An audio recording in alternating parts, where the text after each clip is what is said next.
experience. Lagi yung lalaki nagbabayad. Kung nakipag-50 siya sa first date, makip-50 din ako sa second date. Tama na. Ganun, Ba't diba? ka gagalit sa akin? Nagtatanong lang naman ako ng opinion. Guys, POV check muna tayo. Ito ang tanong natin para sa mga celebs na kasama natin. Sino ba ang dapat magbayad sa first date? Yung lalaki, yung babae, o yung nagyaya? And why?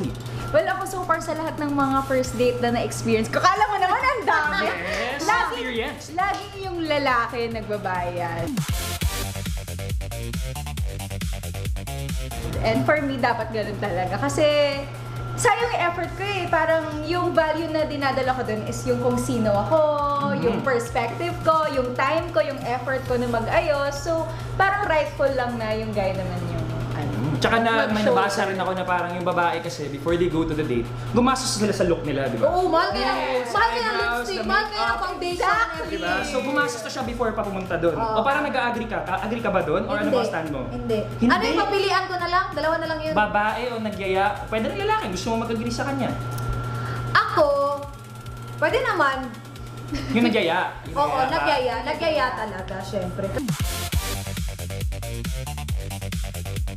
Kasi siya yung nag-first move, O siya yung nag-open up na parang lumabas tayo. Oo, labas no? tayo, ganun-ganun. So may experience ka na bang ganun? Okay. Actually, oo. Nagyaya ka? Nagyaya ako, hindi pala, hindi ako nagyaya. Ako ba nagyaya? Wait lang, hindi ko maalala. So, Okay, alalahanin siya mo. talaga yung marami ng first date na na-experience. Oo. Hindi niya na maalala. Puro first date, di Pero nag-second.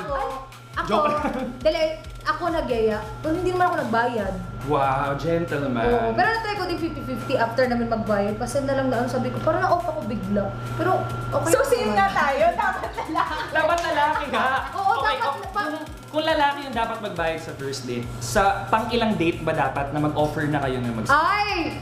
Ikaw. Ako. Pang 10 pa sa kanya. Never. Hindi, wait. Pagkasal na. Siguro mga third.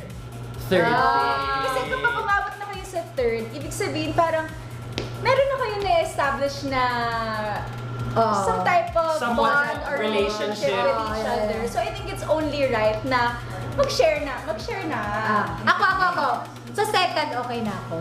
Second Ako friend na, na. oo. Para give and take. Pero ano ba, dapat 50-50 ba yung pag in-offer niyo or dapat kayo din sasagot talaga? Ako sasagot. Wow. Ako din, pag nag-offer ako. Pero kung nasa- ano naman na 50-50 yung sa unang date, syempre, kung nakipag-50 siya sa first date, makip-50 din ako sa second date. Tama na. Ganun, Ba't ka diba? gagalit sa akin? Nagtatanong lang naman ako ng opinion.